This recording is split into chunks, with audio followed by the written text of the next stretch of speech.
cooldown umumnya dari misalkan kita ambil contoh flicker ya, 120 detik itu bisa cuma jadi 100 detik saja. Dan juga aktif skill item. Jadi buat teman-teman yang mungkin para pengguna Winter Truncheon atau mungkin Conceal, jadi lebih dipermudah nih, dipersingkat juga untuk durasi dari cooldownnya. Terus Weapon Master, ini yang paling adaptif banget nih menurut aku teman-teman. Karena Weapon Master itu bisa digunakan kepada user mage atau user marksman juga. Nah, terus ini dia nih yang paling utamanya, talent-talent utamanya ada Impure Rage, ada Quantum Charge, terus juga ada Conclusive Blast, terus ada Killing Spree. Dan Killing Spree sekarang tidak terbatas untuk assassin physical damage, tapi juga bisa digunakan untuk para magical damage. Nah, terus Lethal Ignition ini juga tidak melulu soal damage magic. Sekarang physical damage dealer bisa mengeluarkan efek burn ketika dia itu adalah physical damage dealer tipe burst.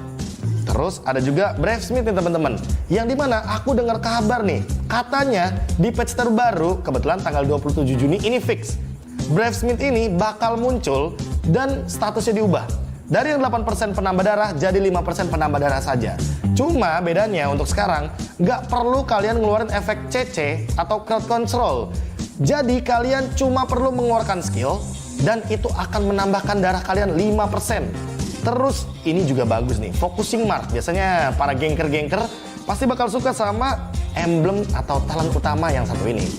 Serta biasanya buat para marksman, weakness finder itu bisa jadi pilihan utama. Kalau misalkan kalian nggak pede sama attack speed kalian, ya kalian bisa pakai quantum charge yang tadi aku sebutkan. Anyway, kita bakal coba hal itu semua di custom room langsung. Let's go! Yang pertama adalah efek dari Master Assassin. Yang kalau misalkan ini kan ada dua hero berdempetan, artinya Master Assassin ini nggak bakal aktif. Kalau aku basic attack, damage-nya 143. Tapi kalau ke hero yang sendirian, dia akan menimbulkan damage yang lebih tinggi, 148. Dari sini teman-teman udah bisa ada gambaran ya, kalau sebenarnya Master Assassin ini sebenarnya jadi emblem pasif. Dan ini talentnya menjadi sub talent atau talent cadangan. Dan yang mau aku tunjukkan adalah efek dari bakarannya Lethal Ignition. Aku harus burst dulu ya, Dan nanti yang akan keluar efek bakarannya dalam warna biru di Layla ini adalah dalam bentuk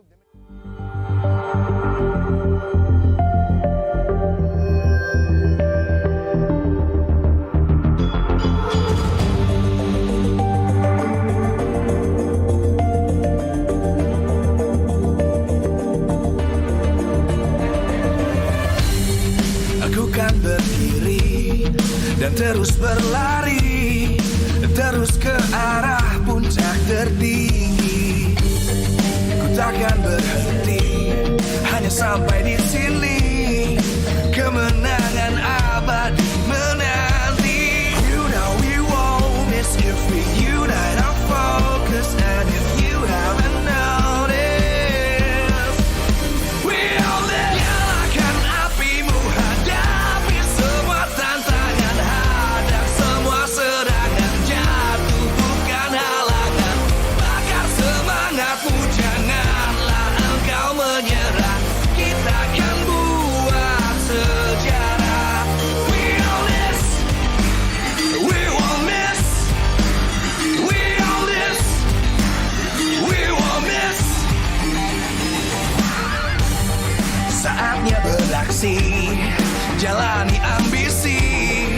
Aku kan menyawakan hari ini. You know we won't miss if we unite our focus. And if you haven't noticed, we all live. Nyalakan apimu, hadapi semua tantangan, hadang semua serangan, jatuh bukan halangan. Bakar semangatmu, janganlah engkau menyerah. Kita akan buat sejarah.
dan terus berlari, terus ke arah puncak tertinggi. Ku takkan berhenti, hanya sampai di sini.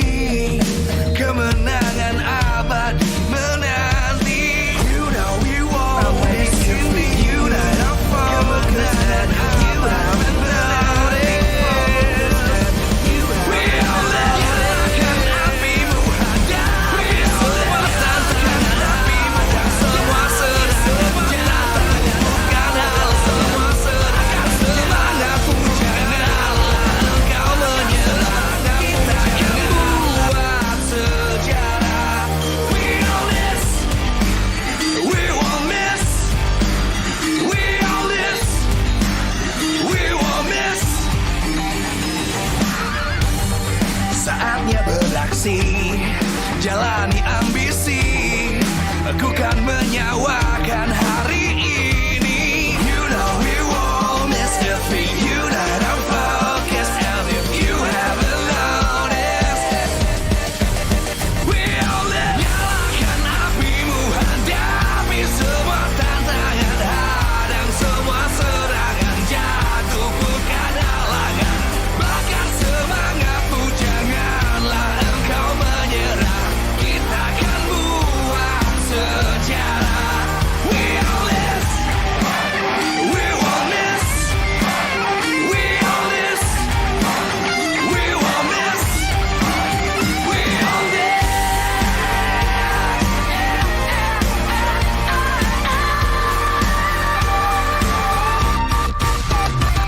Nyalakan apimu, hadapi semua tantangan, hadang semua serangan, jatuh bukan halangan.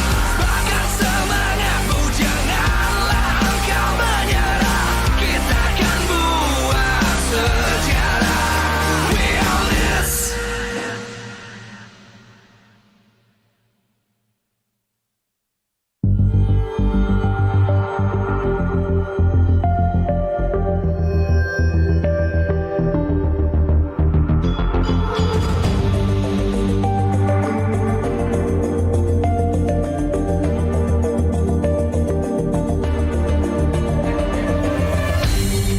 Aku kan berdiri dan terus berlari, terus ke arah puncak tertinggi. Ku takkan berhenti, hanya sampai di sini. Kemenangan abadi menanti. You know we won't miss if we unite our focus. And if you haven't noticed, we'll nyalakan apimu, hadapi semua tantangan, hadang semua serangan, jatuh bukan halangan. Bakar semangatmu, janganlah engkau menyerah. Kita akan buat sejarah. We all this, we won't miss. We all this, we won't miss. Saatnya beraksi, jalani ambisi. Aku kan menyawakan hari ini. You know we won't miss if we unite our focus. And if you haven't noticed, we'll nyalakan apimu, hadapi semua tantangan, hadang semua serangan, jatuh bukan halangan. Bakar semangatmu, janganlah engkau menyerah. Kita akan buat sejarah. We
takkan berhenti hanya sampai di sini.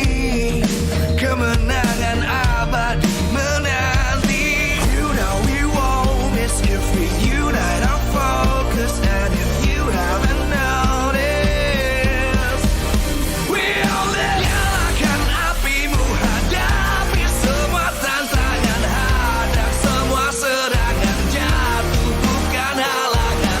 Bakar semangatmu, janganlah engkau menyerah. Kita akan buat sejarah. We all this, we won't miss. We all this, we won't miss. Saatnya beraksi, jalani ambisi. Aku kan menyawakan hari ini. You know we won't miss if we unite our focus. And if you haven't noticed, we all live. Nyalakan apimu, hadapi semua tantangan, hadang semua serangan, jatuh bukan halangan. Bakar semangatmu, janganlah engkau menyerah. Kita akan buat sejarah. We all this, we won't miss. We all this, we won't miss. We all this.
Segera dimulai. Kedatangan tim baru membuat setiap pertandingan semakin bernilai. Segudang talenta datang untuk membuktikan diri. Dan sang legenda siap untuk datang kembali. Inilah para pejuang yang akan bertarung dalam Land of Down di Mobile Legends Bang Bang Professional League Indonesia Season 12. Seorang diri satu pimpinan kelompok UMKM. Akankah ini menjadi akhir dan Terpuruk, Satu minit lagi kali bakal coba di-clear tapi Benny Cuti. tersungkur, Radio Hosi berhasil untuk dipulangkan di lower bracket. Myanmar langsung tembus ke arah basic dari Indonesia. Mereka harus dan dibungkam. mengeluarkan game kedua mereka.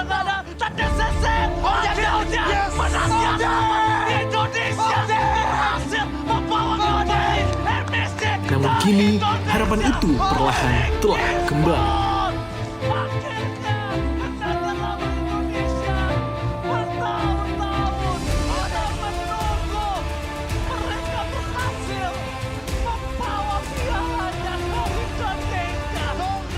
Dominasi PA bukan lagi. Sekarang waktu dominasi Indonesia.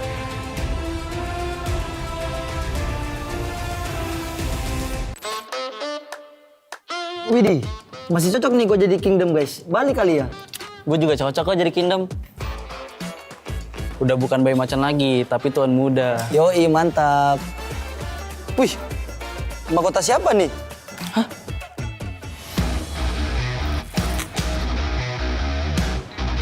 This is mine. I am taking and do now. Kembalinya sang raja yang hilang. transformasi bayi macan menjadi sang raja dan raja baru dari Myanmar akan menjadi kombinasi yang ganas untuk Kingdom merebut tahtanya kembali.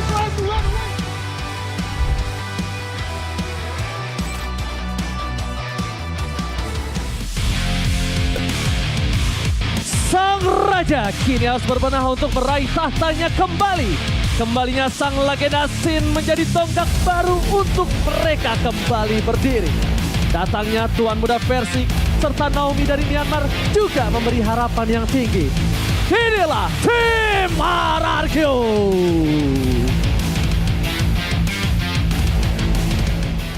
Lihat gue. Tolong. Gue di lock Franco-nya no flicker. Nice, Gus.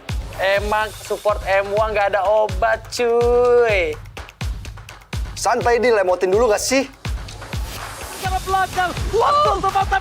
Sang legenda M1 beraliansi dengan salah satu KG. Agresivitas Bang Rek akan berbaur dengan permainan STM Alter Ego.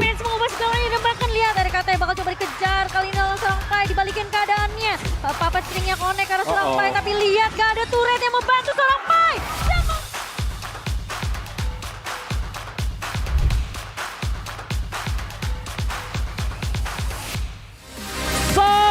Legendaris Rek turun gunung di season ini. Bergabung dengan Alter Ego, pasukan yang tegas dan berani, mental juara sang legenda membuat mereka lebih siap untuk beraksi. Ini dia, mari kita sambut Alter Ego Esports.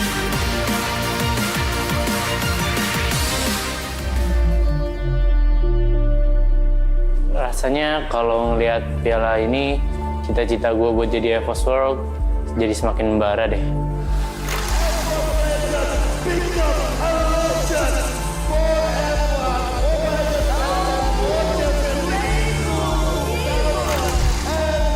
Tenang Tas, nggak cuma lu doang kok yang punya mimpi kayak gitu. Kita kejar bareng-bareng season ini ya.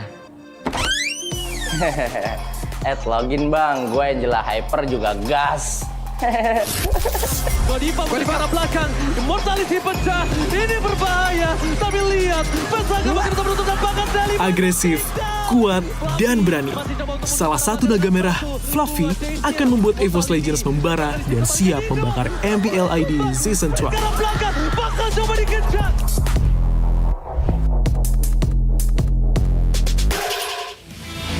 Ambisi sang macan meraih gelar mereka selanjutnya masih menjadi misi utama. Membawa sosok pemain potensial, Fluffy bersama skuad muda bertalenta, mereka siap bertarung sekali lagi dengan kekuatan dan semangat yang membara. Inilah sang macan, EVOS Legends! Guys, nice job for the last season ya.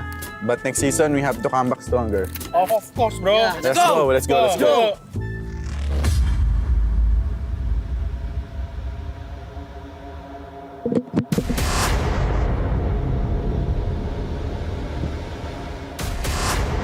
Guys, look, the Cavs are here.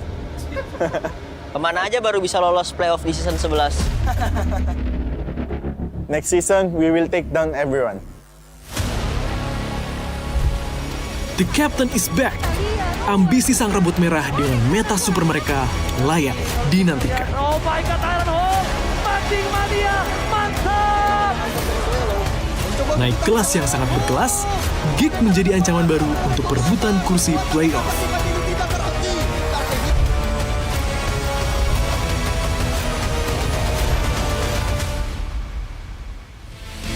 Dua tim yang di playoff musim lalu harus pulang lebih awal dengan terpaksa. Geek Fam kembali dengan pilar baru Marki untuk memaksimalkan potensi mereka. Sedangkan sang Kapten Finn siap memberikan arahan kepada pasukan robot super yang haus akan juara. Mari kita sambut, ini dia Geek Fam dan Big Jason Alpha.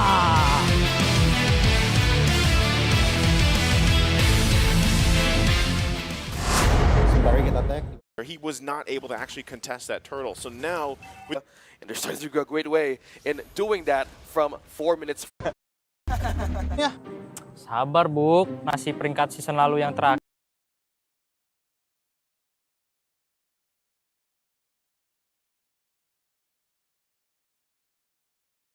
Rebellion juga harus ada di peringkat atas biar media day-nya gak yang terakhir atas, biar media day-nya gak yang terakhir lagi. Yoi nggak, Bob? Yoi.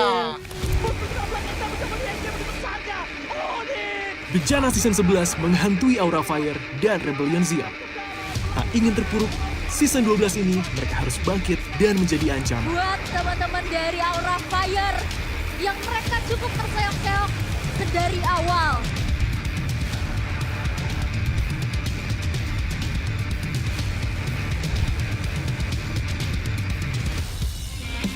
Mereka gagal meraih playoff di season yang ke-11 dan mereka tidak ingin mengulang hasil yang sama. Sang Naga membawa api mereka yang terus membara dan mereka telah siap untuk tantangan yang selanjutnya. Sedangkan Sang Banteng juga kembali dengan semangat tanpa hati untuk memberikan kejutan yang pasti dinanti. Berikan aplaus kepada Aura Fire dan Rebellion Zion. Onyx season ini masih haus juara. Season ini kita pertahankan tata kita.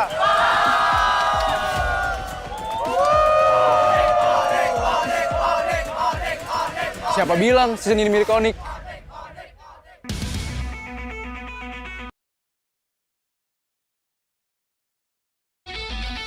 Dewa United datang bukan hanya untuk jadi pemanis, tapi kami datang untuk tersenyum manis. Menarik. Skuad kemenangan Onyx dipertahankan.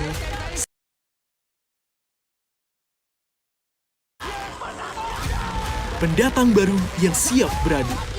Dewa membawa serta para veteran untuk mengacak-ngacak Land of Doubt.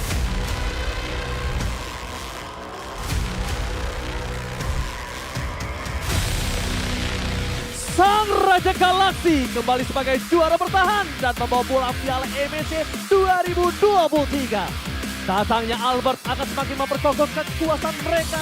Kini saatnya membuktikan dominasi sang landak makin berjaya. Inilah Sang Raja Galaksi Onyx. Satu tim pendatang baru yang membawa sebuah peringatan untuk tim-tim MPL Indonesia lainnya.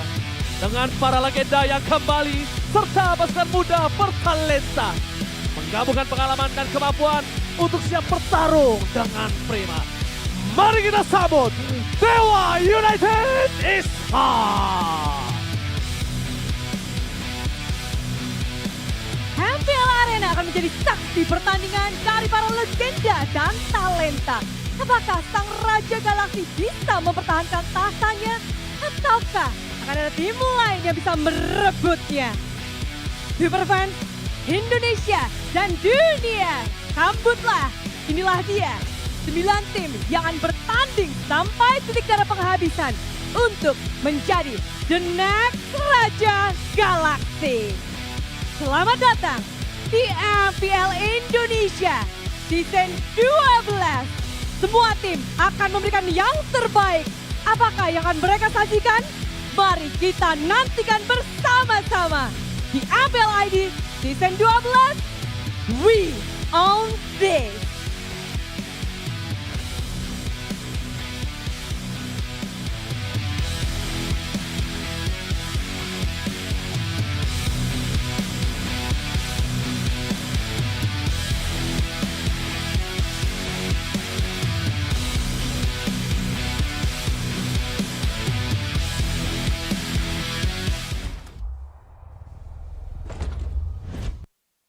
A new contender enters the ring, as once it was 8, and now it is 9, and all these teams must battle it out in a slaughterfest for 8 weeks to prove that they own this.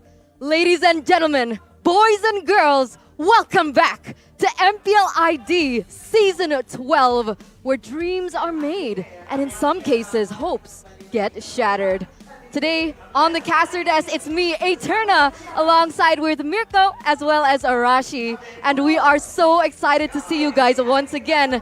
And How are we feeling coming into this new season? I think excited is an understatement here. I mean, looking at Season 12, looking at the improvements from every single one of these teams, after seeing Onyx lift that trophy at MSC, all the Indonesian organizations have been really busy at work to try to give their best versions here to qualify for M5. And in addition to that, the new emblems, all these changes right now, they're exciting, nostalgic meta we haven't seen in such a long time. I don't think it's possible, but it might be more hype for Season 12, more so than Season 11. Oh, I completely agree with that, right? Because we have a new emblem system, a new team. Things are going to be a little bit longer as well, with 4 days a week for 8 weeks. So if you guys missed us, we're going to be there for you almost every single day of the week. But of course, before we begin this new season, we got to thank our sponsors here. MPL ID's Season 12 is powered by Moonton, presented to you by the Samsung Galaxy official gaming phone, our official sponsor Head & Shoulders, official telco partner Telkomsel, our official gold partner UBS Gold. We have our partner in esports, Blibli, Dunia Game, Grab, Ovo, YouTube, our official broadcast Maxstream and TVRI Sports. We have our suppliers Indomart, Mineski, as well as Samsung. And of course, MPL ID Season 12 is supported by PBSE. And you can already see the passion coming in from even the sponsors, right? We didn't have this much last season, and now they're all here to support this new season. And how would it be not as crazy as this opening match, right? Aura Fire going against Dewa United. Finally a team stepping up from MDL coming into the MPL stage. First time ever that we're seeing, an MDL team finally reach it to the MPL stage. And honestly, looking at their MDL performance, because I actually had the chance to cast for their matches in MDL Season 7, it's going to be very interesting to see how they utilize this new roster, because the matches I casted was with the old roster, the full Dewa roster. Now that they've acquired a few legends, you can say, MPL Season 1 champion, I don't know whether that's going to help them or that's going to ruin them. Chemistry is everything when it comes to MPL. I like how you mentioned that, right? Because Arashi, we have been graced with the presence of a lot of legends. So we have Watt, we have Zin coming back, Rect, Leo Murphy as well. How insane is that? It's crazy. I mean, there's some of these players, right, that the audience just felt we're not going to see anymore. But out of nowhere, here they are in Season 12. Not 1, not 2. More than I can remember right now. So I think there's a lot of potential. There's a lot of things they have to prove to the audience and to their rivals as well. But we're all for it here in Season 12. And we get to see that straight away coming into this next match. Once again, Aura Fire, the Indonesian Hydras, will they be able to withstand the turbulence of the United Gods? And it comes to our topic of the day, Aura New Gen versus the Comeback Legends. How are they going to fare? We've seen Aura Fire in SPS. We've seen their performance. They've been able to kind of match up the performance with Bigatron, who right now, they're kind of dominating the MLBB scene, of course, other than Onyx. Well, we're talking about Aura Fire, but like you said, we already have reference for Aura Fire through SPS. Dewa United, however, with this new roster, sure, we did see a Dewa United version with Watt, again, comeback legend with this new team, but we haven't seen Leo Murphy, we haven't seen Pendragon step up on stage, or even play a single game with this roster yet. And again, it comes down to how Arashi can break it down. Will these three players have a positive, or a negative impact on the team? I think it depends, man, because they definitely bring experience to the table, and that is a huge factor in such a huge stage like MPL ID Season 12. But on the other hand, like you mentioned, Mirko, synergy, along with how they communicate, so many things come together to make a MPL-worthy performance for a team. So with these additions, the question is, have they spent enough time trying to build that, or have they been focusing on everything else? Because keep in mind, the meta is different. Some items are here, some new items, new emblems. So if teams are just splitting their focus, trying to do all this at the same time, it might be too difficult. You're right. I completely agree, right? And on that poster as well, we saw Watt, the comeback legend. He is interesting because it feels like he came back at the right time with the new patch coming in that really accentuates his kind of play style, as now we're taking a look at the keys to victory here by the Samsung Galaxy S23 Series 5G for the side of Aura Fire. Winning the matchup in the gold lane has always been a priority, but in this current meta, with so many different heroes, it becomes a bit more complicated than that. You cannot just have a single strong hero, a prio pick, they can just win you the lane. You have to adjust, you have to see what potential counters are available. And along with that, limiting Leo Murphy's pick of heroes, yes, it's important, but keep in mind, Leo Murphy is known to be somewhat over-aggressive. That could be something that Aura can definitely try and take advantage of. We've seen a lot of teams utilize Leo Murphy's shallow hero pool before. It happened in M2, happened in Season 7 and even 8. Leo Murphy has been a very, very respectable figure in the MPL, and a lot of teams have shown that respect. But on the side of Daewoo United here, they're coming in with some really big guns as well. Right, the keys to the victory by Samsung Galaxy S22 Series 5G, optimizing Watt's pocket pick. Talking about respectable figures, man. This man was so crazy, so unpredictable in Season 7, and the current meta absolutely suits him. So if he can get literally a pocket pick or something that's just so out of the box, this could be something that Aura will struggle to try and deal with. And of course, along with that, securing Key's high ground hero will allow them to try and get that advantage and maybe have a bit more siege potential. It depends on how they want to play it out. Yeah, it also proves kind of the limitations of Daewoo United, right? A lot of people have speculated that they kind of have a predictable draft. In the first phase of the first 3 picks, they usually try and opt to secure a hero for Keys. Now, the problem is, if it's that predictable, if the enemy can actually read you like that, it will be easy to punish that fact as well.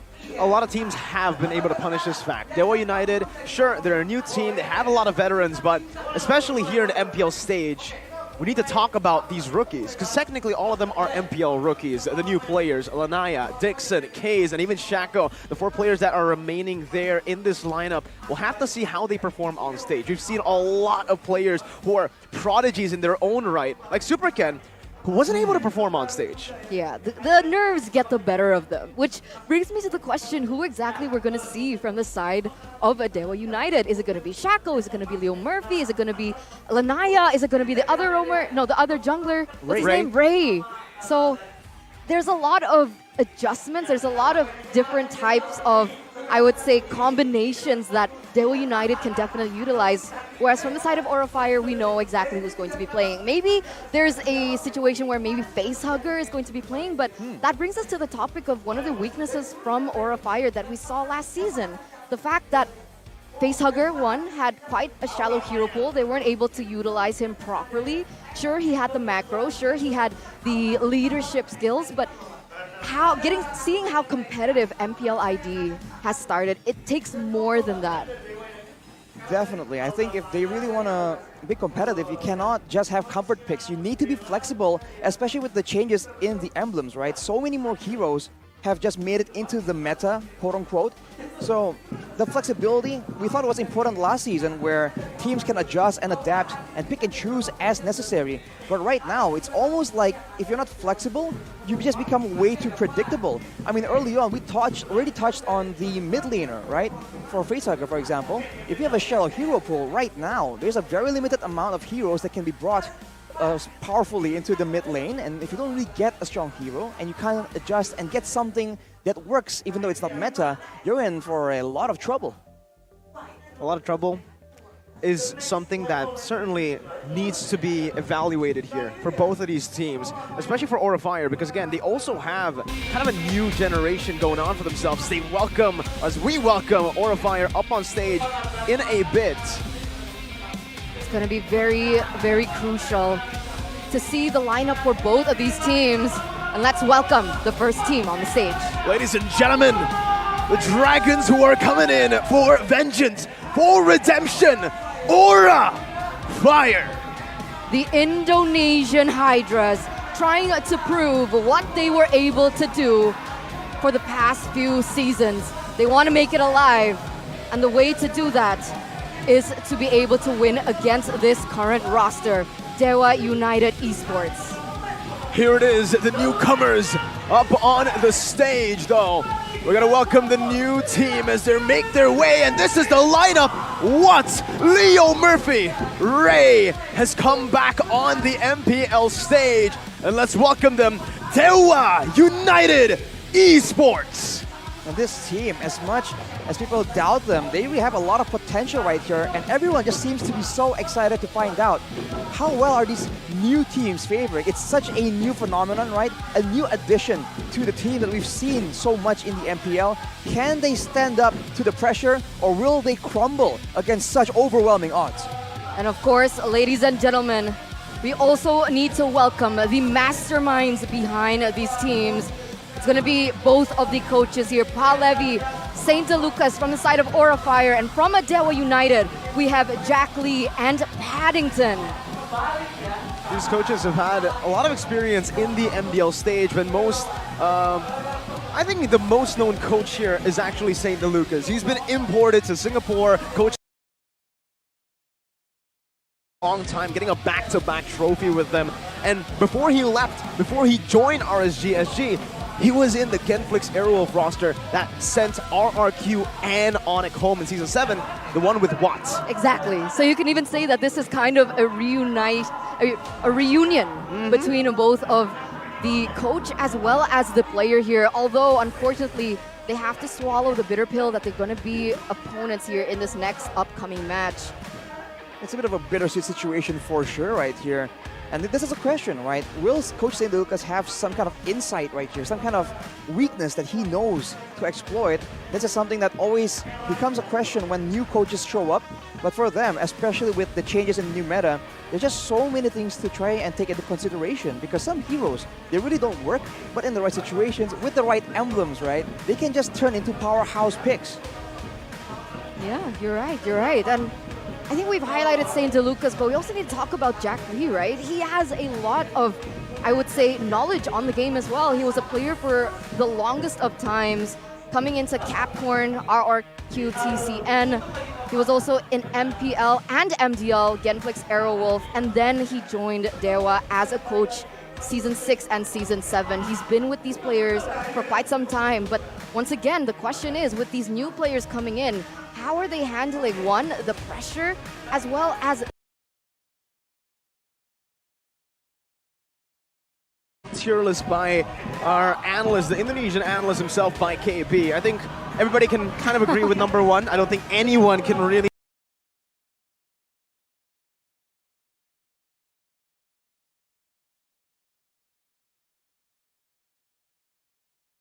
team that a lot of people think is going to make it to the top three. Or at least is top three in a lot of people's books out and could be in danger. I mean, technically, you could put Rebellion inconsistent, right? Maybe consistently not making it to the Hey, playoffs. Sorry. My bad. We just started, Eterna. It's very early on in the show. Let's hold back a bit. But maybe for Professor KB, he might be concerned about the fact that Aura is, in a way, even though they're all experienced, they're all familiar faces, we say new gen because they don't have Godiva in the roster, and that is a huge change because he's always been like the initial spark in the flame that is Aura's aggression. I mean, I would agree if I didn't see their performance at SPS, right? Because that was the exact same worry that I had. Without Godiva, can Aura Fire still step up? And looking at the performance with Van leading in the jungle as well, it seems like I would actually put them in consistent for now. Aura Fire? Yeah. I think there has been a lot of changes in this roster, and I agree, you know, if we didn't get to see them in SPS, we definitely will not have a reference or will not have this level of expectation.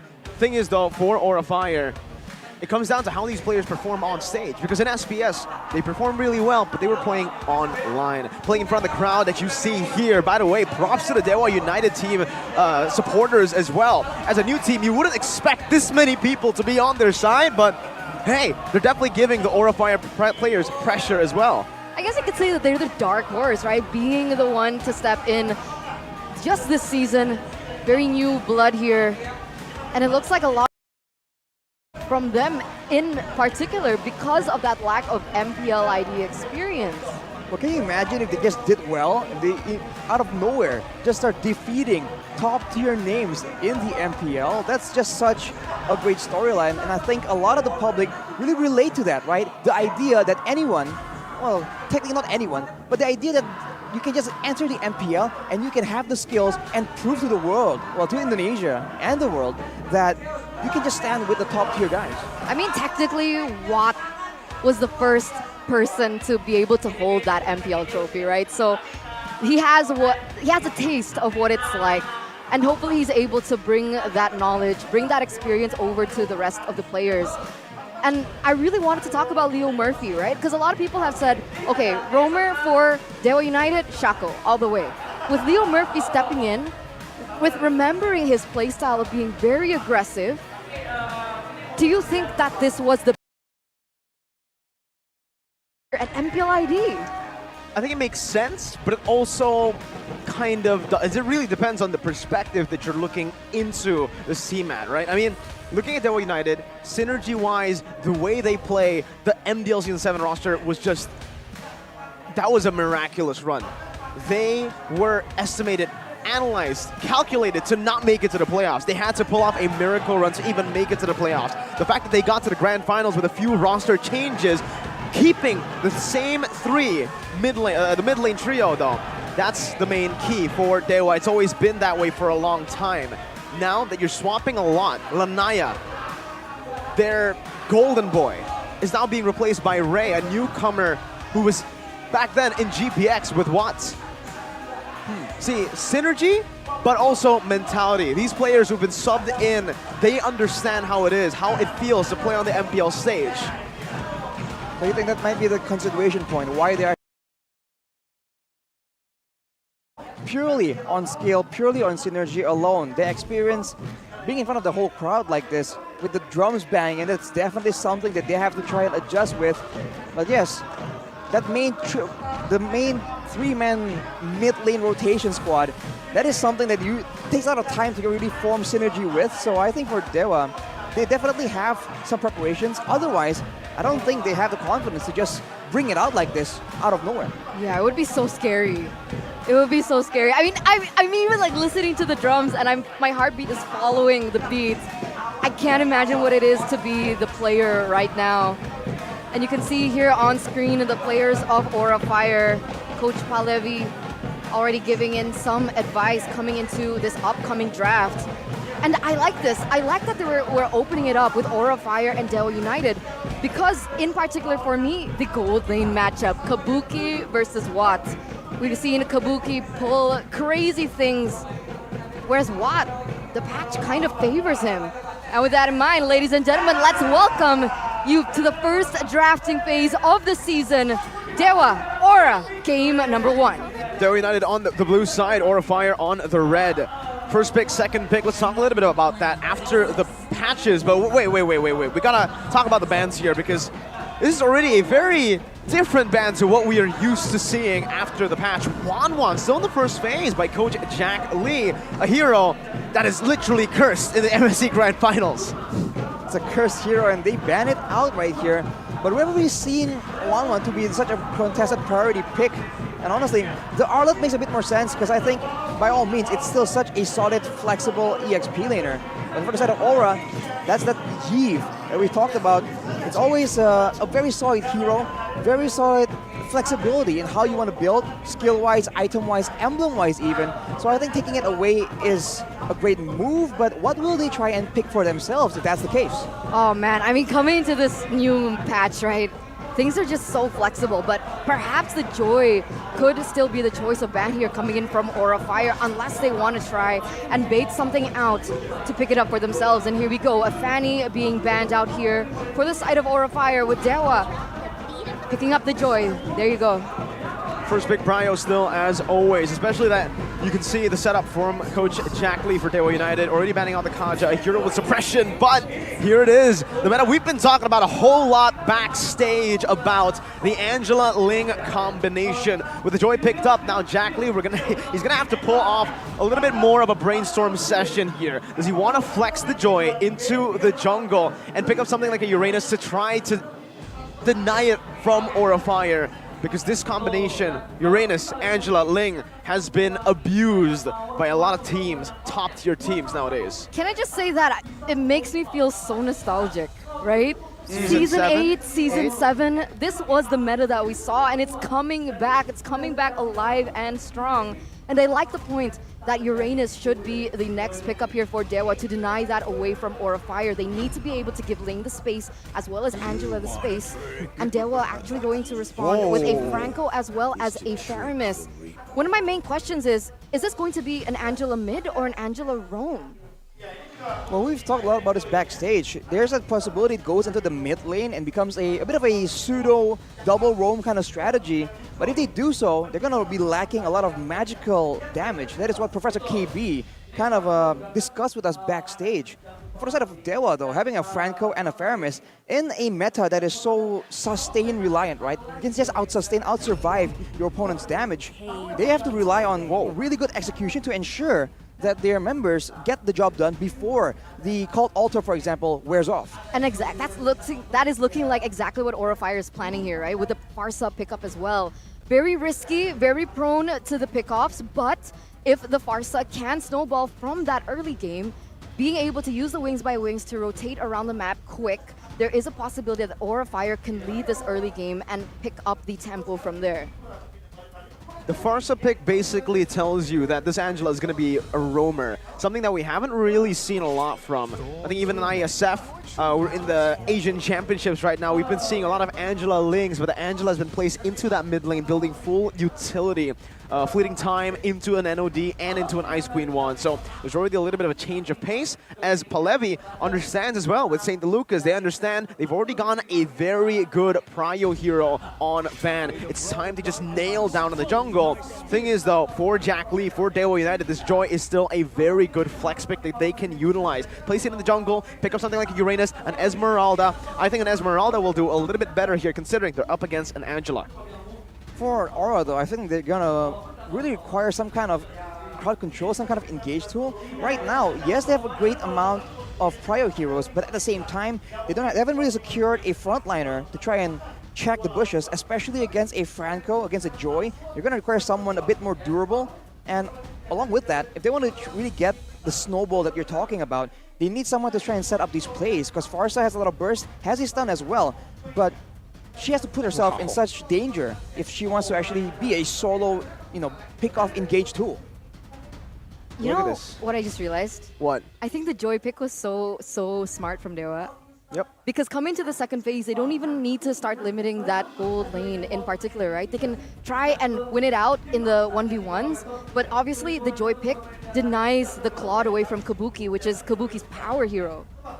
It's a very good pick. I mean, again, it's a prio pick. Not only is it a flex pick, but it's also just really solid right now, wherever you put this Joy in. I've even seen a lot of Joys getting flexed into the mid lane if they really want it to happen. But with the Faramis Franco, kind of really takes that away. We'll see, though, last ban coming in from Dewa United. Are they going to try to look for a gold lane ban? The Melissa comes through. Something that can still be a massive threat to not just the Faramis, but also the Joy. The go away. You cannot dash through that go away on Joy.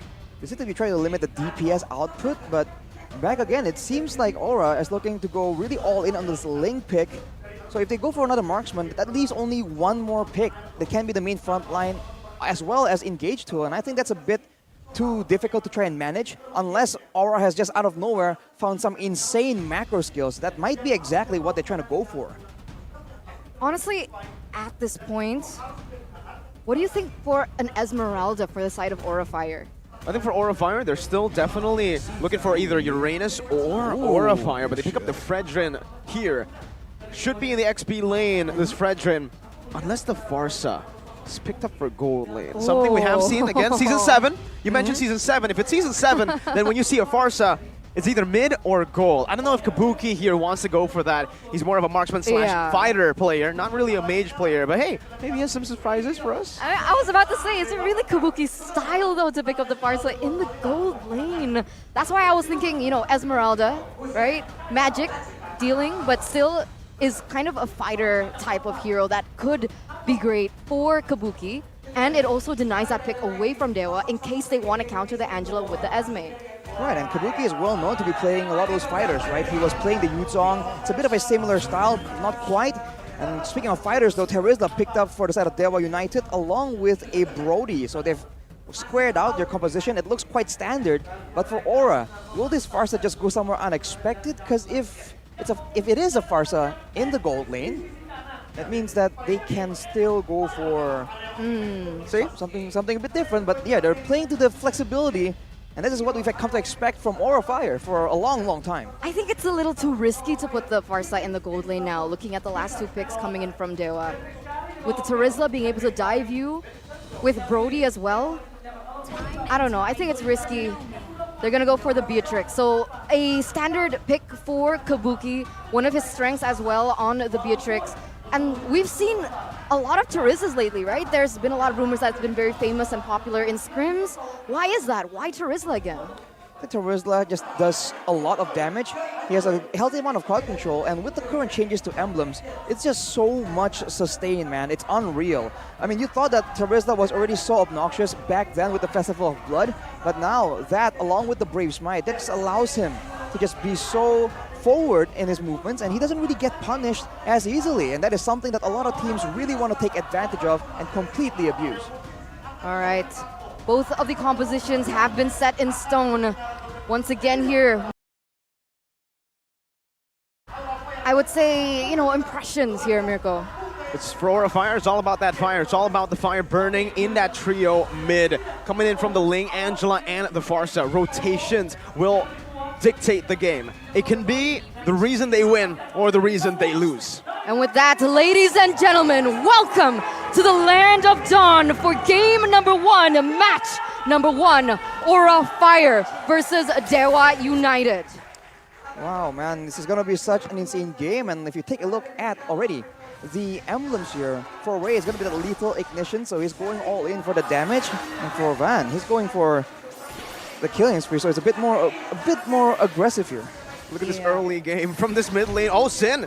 Right now, with Wings by Wings, Iron Hook not connecting. K's in danger, but it's still all good. Aura Fire are already pushing the pace. Again, this duo mid will do so much for mid control. I'm actually quite surprised with the talent choices coming in from the Farsa. Weapon Master as well as the one that gives more attack. I would have thought that perhaps with the Farsa pickup, they wanted to go for more early game rotations, maybe even picking up the Bargain Hunter, but this is what they opt for. They're going for all in the late game, because even Kabuki is going with the Weapon Master as well. And for the Farsa, going with the Thrill early game, right, just gives her a bit more burst damage when people don't really have that resistance that's built up. And for Dewa United, it's the exact opposite. 3 Rupture first tier emblems on their side. They really want to try and get all they can in the early game and not allow Aura Fire to scale at all. What's interesting is no Season Hunter here for Ray. Leo Murphy going to be chunked down, stunned up. First blood for Van, the Prodigy for Aura. Ray coming down with rhythm as well. Now jumping on the Sin with a flicker out. Top of the blaze, knocking him up. This should be another kill for Van. He's still alive, picking up another. Kaze finds a trade. 2 for 1, Aura Fire. Not exactly, I would say, the trade that Aura Fire would want in the early game, right? They want to go for that composition where they wanted to take the tempo. And because of the fact that Dewa United have been trading really well, it is going to put them in a little bit of a bind, considering the late game coming in from Dewa United. And you can see here that the turtle has already spawned. Both teams are going to start centering around this. Luckily now, Hai is already level 4 to perhaps help out Van here when they go for the objective contest. Ooh, level 4 Angela definitely can make an outplay happen, but for Aura, they still need to be very careful. They are very reliant on Kimura, just stalling all the aggression coming in from Dewa United. And of course, they still have that Franco to make plays with, but as we can see earlier, Leo Murphy, over-aggressive, gets caught out, and against an Angela, roamer that we expect, that we perceive as a bit more passive, he actually loses out in the first blood. Oh! Up top, Kabuki with a hard guard now. Leverage passion flickering forward. Oh, under it, what? With a flicker out as well. Now it's getting the flicker from High to pick up the kill, but Watt still able to survive, dodging away once again. It's still a kill over. The torn apart memory from Watt, not able to find the kill. Kaze now with a flicker forward once again. Bringing it back. Call Alter instantly taken away. It's a good kill from Kaze, making 1 for 1. Ray looking for a good trade, jumping in with rhythm, no more dashes, but he should still be able to dive that turret. Picks up another, equalizes on the board, and Dewa are showing what they got on the MPL stage. Wow, the aggression coming in from Dewa United. Again, the trade backs that are happening against Aura Fire. I was about to say, Kabuki went for a really good build. Steal leg plays first in order to be able to have a little bit more sustainability in that 1v1. But what can Steal leg plates do against the damage coming in from Ray? It's just a bit too much damage, honestly, and look at that, this is aggression. for the airstrike. Case with a clean movement, but he can't dodge a basic attack. Van takes the kill. And this mid-game power spike for Aura Fire should hit just in a bit. For both teams, they actually have quite the good early game, mid-game kind of synergy. They have very good power spikes, but Aura Fire just has been the more proactive team right here. Always in the right place at the right time before Dewa United has actually rotated. So even though Leo Murphy wants to be the one trapping, just leading Aura Fire into an ambush, he has not found a good situation to actually get a pickoff with the Iron Hook. And I think that is absolutely by design from Aura Fire. I mean, sometimes we like to say, it doesn't really matter how many hooks you land, as long as you land that earth, ground, breaking hook in the very end. So, of course, there is still time for Dewa United as Van goes in for the steal. Does he get it? No, he doesn't. Ray is still able to get that. So, still very good for the side of Dewa United Esports, despite the fact that Aura Fire are leading a little bit here in terms of economy. I don't need to ask you, Arashi, here, Ray. I mentioned it earlier, but we haven't been able to get a chance to really talk about it, dive deep into it. The Joy, jungle, no Season Hunter. Good Iron Hook, though. With Bloody Hunt, say goodbye to High. Lee Murphy picks up the kill to once again equalize on the board. This time, great timing from the Dewa United roamer, as it's the Turtle. This time, second one, spawning in the Land of Dawn. See, Van still is looking for a play, though. He tries to go for the steal, but he goes in, he gets it! Van, the Red Tree God, already in the first game, showing what he's got. We saw what he did in Snapdragon Pro Series. Now, it's happening again. And he throttles his team to a 1,400 gold lead just on the back of that play. You can see here, Dewa United, they're scrambling because they had the better setup. They were able to get a pickoff. They were able to translate that onto the neutral objective. But because of that retry miss, oh my god! A bit too aggressive under the tier 2, no follow-up. Using up a whole flicker and a penalty zone. Now Kimura is looking for a re-engage, just giving vision to the team. As now, we're going to take a look at the talent prediction. Presented to you by the Samsung Galaxy S23 Series 5G. Pretty interesting. 3v3, but let's kind of cross Mirko off the prediction thing. Hey. We don't know if it's a curse or a bless, we'll see. We'll see. It's the convenient. outcome. It's convenient, that's what it is. Very convenient. Well, High now has picked up the fleeting time as well, so now Aura Fire, they can really turn up the aggression as if they haven't been doing so far. But that play early on from Dewa United, the dive without follow-up, that raises again the question, is there a bit of a communication or synergy disparity between the members of Dewa United? Because if they're against a team that seems to be as cooperative as Aura Fire right now, they need some kind of synergy, man. Maybe it's just a retry diff. I think it was... And that's something we commonly see from the side of Van. A lot of people have highlighted this player even since last season. I swear, if Van wasn't put into the roster last season, Aura Fire wouldn't have done that well. I think they would have sat on a very long lose streak. And looking at that, you can already see that potential that was really harnessed throughout the break of the season. Coming into Season 12, you can see that he's matured a little bit better as Kabuki already picks up this BOD. Dewa United Esports, they need to be aware of the damage coming in from this guy. For Aura, they're not using that obnoxious strategy. They're leaving the roamer to just push on the other side because Angela can just join the fight with the hard guard, and this is where the mobility, the macro play from Aura that is so infamous for such a long time is showing itself yet again. Dewa tries to power through and goes for the turtle immediately, trying to force Aura into a fight. No purple buff on Van. He might have to go for it. Oh, it's a good flicker time! Van instantly steals it away. Now it's the collapse for Aura Fire onto the back. Whole altar already melted down with the top of the blaze now onto the back once again. Kabuki still in the mid, still able to dash away. Leo Murphy with a flicker out and also a conceal. Aura Fire with another win without the purple buff on Van. I mean, to be fair, Van is a level ahead of Ray. So in that 50-50, Van does have a little bit of an advantage when it comes down to the retribution takes. And it's surprising that Dewa United, they still want to, I would say, commit onto these objectives. These 5v5s as Kimura is going to be punished here in the mid lane. A really good pickoff for Dewa United, but what can they do with that pickoff? How are they going to be able to translate that into more? Ideally, they want to try and get more fights right here because they have a good engage tool in Leo Murphy, but look at the positions, look at the waves, man. Aura has set everything up, but Leo Murphy finds a hook. The hard guard, though, will deny that play. No Bloody Hunt as well, so there's no real threat technically on Van. Unfortunate for Dewa United because that certainly would have been a massive kill to get. Right now, they are still going to be able to put it onto the turret, so they do get a little bit back. When previously they were unable to get any turrets whatsoever. Nice flicker! Gets out, Leo Murphy now caught. Kimura with the dash forward and the taunt, locking him down. The Ultra comes down, Ray in the back. Zoning Kabuki away, diving in. Kabuki with a flicker on the other side, but Watt picks him up. Not a torn apart memory to take Kimura down. Double kill for Watt. Winner Nature built up. Ling, Van down below. Still trading for Aura. They're always doing a great job right here, forcing the fights like we mentioned, but now with Van in the picture, he comes in to try and defend this mid turret, but he gets suppressed. Good bloody hunt. Van now gonna be locked down. Van taken now, not even given a chance to use the Tempest of Blades. Beautiful, beautiful plays by Daewoo United here, and this is what they need to work on, right? They have a really good pick-off composition. They're starting to utilize it, and they're starting to fight back. Being able to take Van, that leaves them 15 seconds to be able to set up for this Lord first, take it away from Aura Fire, and what was once a 2,000 gold lead by the Indonesian Hydras, it's been taken back. It's going back and forth to Daewoo United, and now they have the better setup. Oh, this is dangerous. Daewoo United now with a Lord secure on their hands. 3 turtles down. It does not matter if you're able to find those juicy hooks.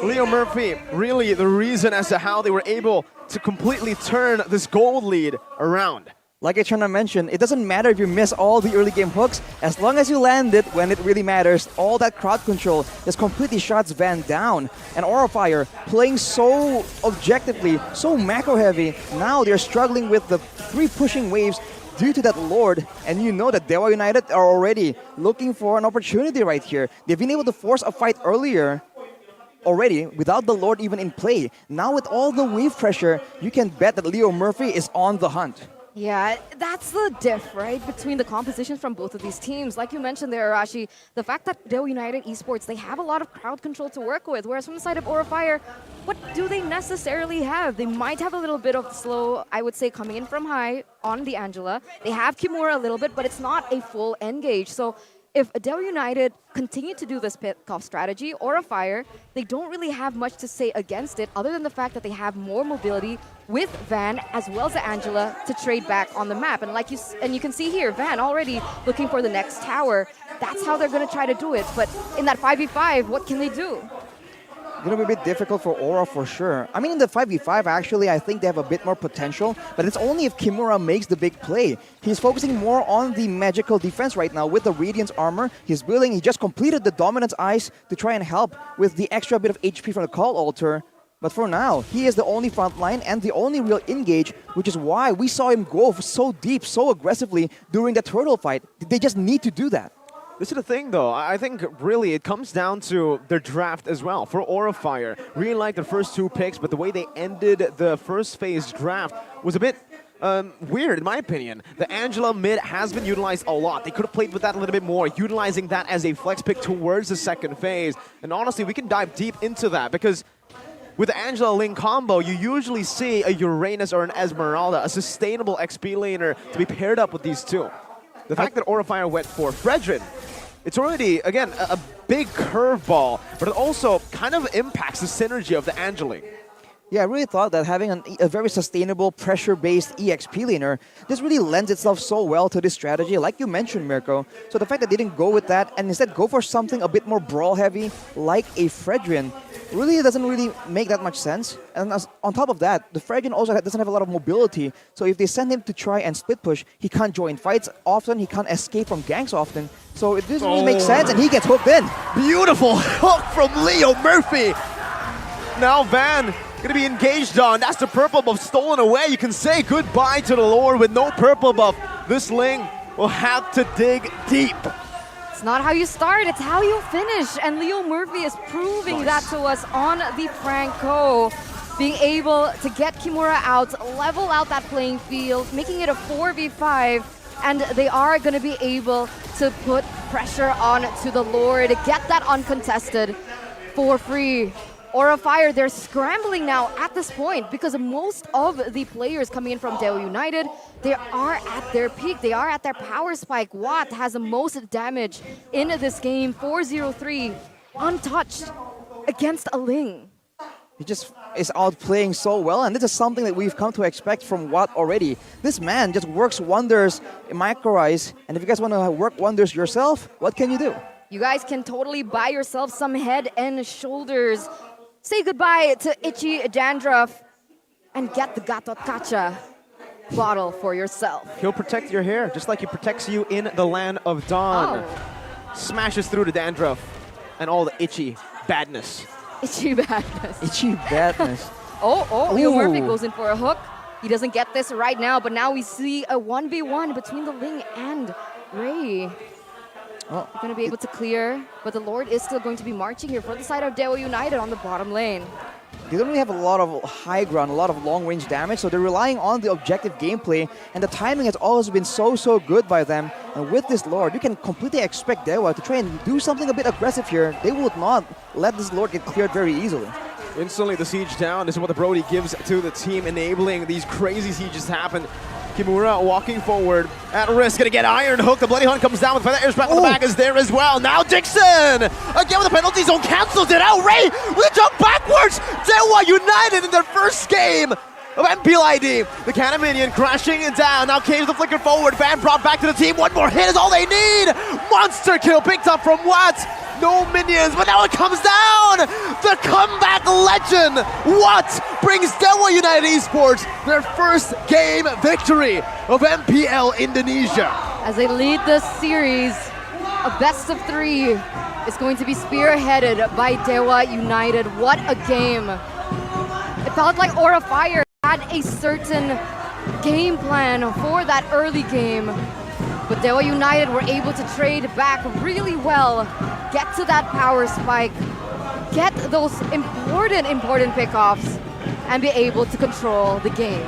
They get the right pickoffs at the right time. Every single moment they're in the mid game, they get a pickoff before the turtle, before the Lord, and before the next Lord afterwards. So it seems like whatever aggression they've been brewing in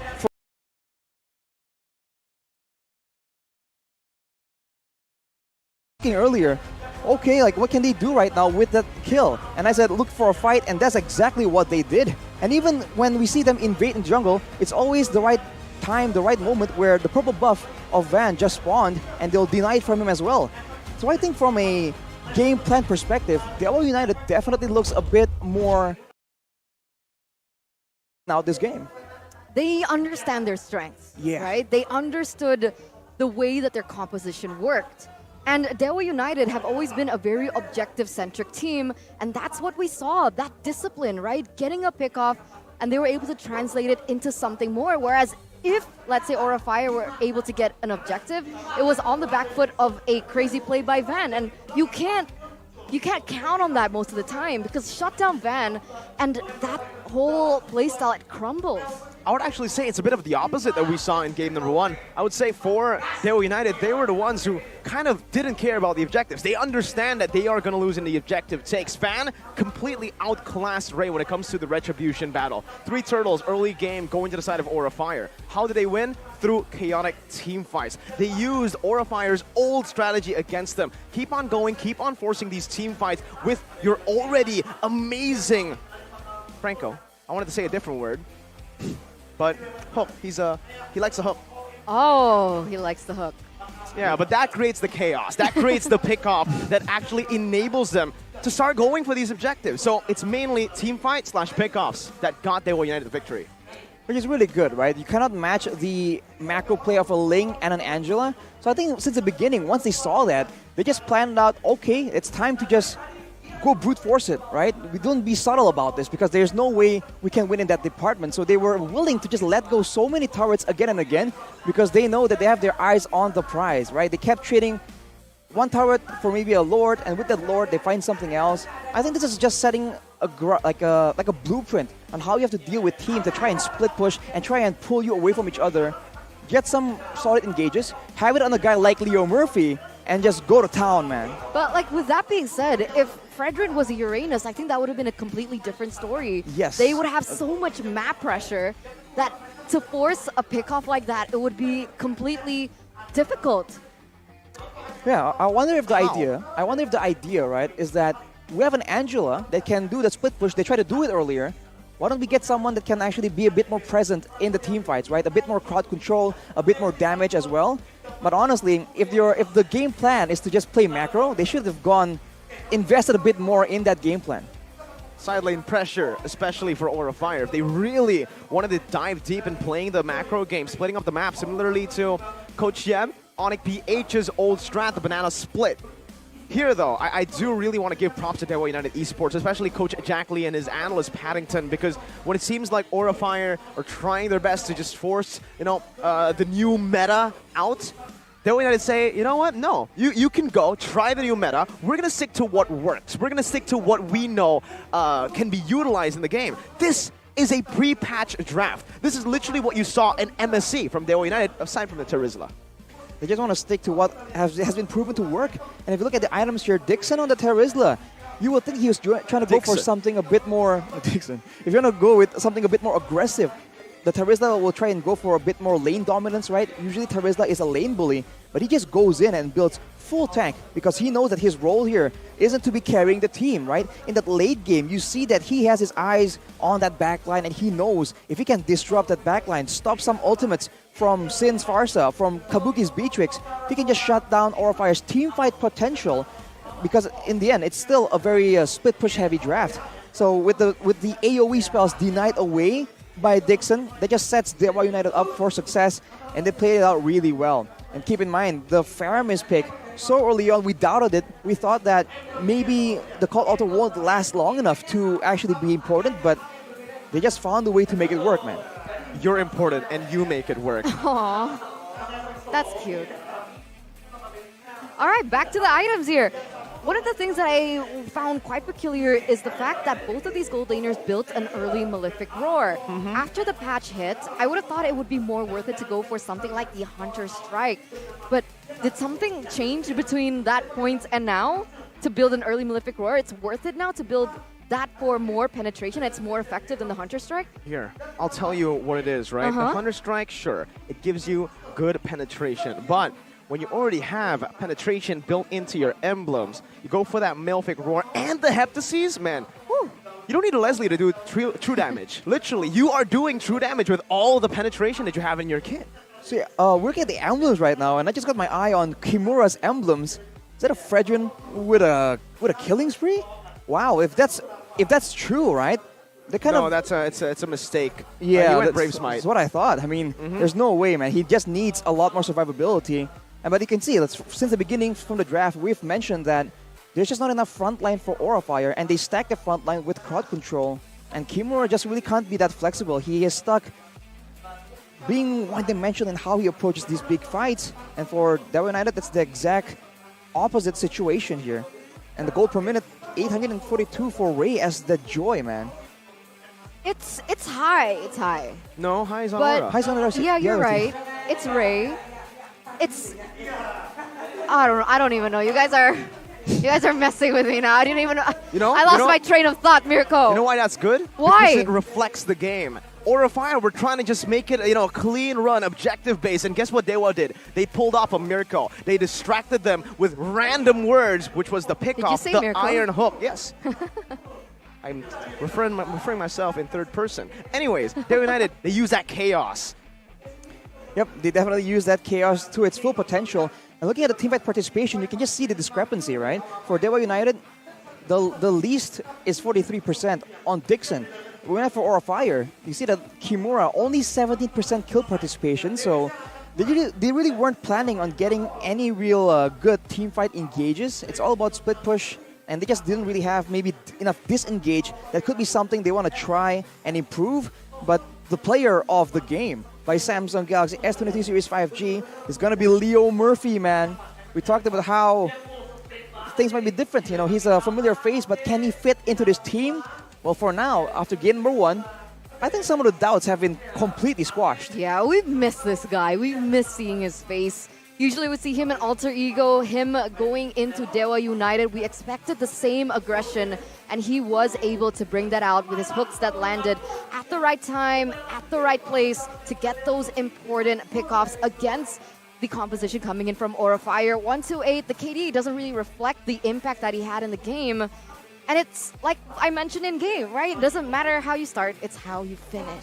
Franco is one of those heroes where, you know, you can just miss everything the first 20 minutes, but that one hook can literally change the game and can get you the player of the game title. It's high risk, high reward. And it's also one of the only heroes that really works with this new focusing mark emblem, right? More single target damage. That is also a big reason why once Kimura gets shut down, gets the focusing mark on him, he just takes extra damage, about up to 6% from everyone, and that just shuts him down, and there's no secondary tank. Let's look at some of the highlights though for the player of the game. Presented to you by the Samsung Galaxy official gaming phone, and you can see the energy coming in from Aura Fire, the aggression coming in from Aura Fire, but the fact was Daewoo United were able to trade back and do this, get the pickoffs at the right time, at the right place. This is that fight where Kimura was able to just engage, but that's one of their only real win conditions. When Kimura gets shut down here and see he's just walking back and forth, not sure what to do, right? When Aura Fire doesn't get a clean kind of fight, he just struggles to have any kind of impact because everyone just skips him. They just run past him, and his taunt really doesn't last that long enough for the whole team to just stop their engage. So afterwards, it's just Leo Murphy having his eyes on this guy. And with the team being so far behind, their main tank just gets picked off, and without their main tank, how are they supposed to contest the aggression, the crowd control, the burst damage coming in from the side of Daewoo United? And with that objective play, they just go in aggressively and take out the base. Yeah, which is why I thought things would have been a little bit more different if they opted for either crowd control or someone with more mobility. Fredrin is a good hero to absorb that damage, but he can't absorb all the damage as well, right? So I thought if they had a little bit more crowd control, things would have worked a little bit better. Focus on those team fights, because it felt like their composition was a little bit 50-50. They wanted to have a better pickoff strat, but Leo Murphy was on the Franco, so if they wanted to go for a pickoff, it felt like Daewoo United had a little bit more grip in the game. If they wanted to go for team fights, Daewoo United had the Terizla as well, so not really sure what they were going for with the composition that they brought there.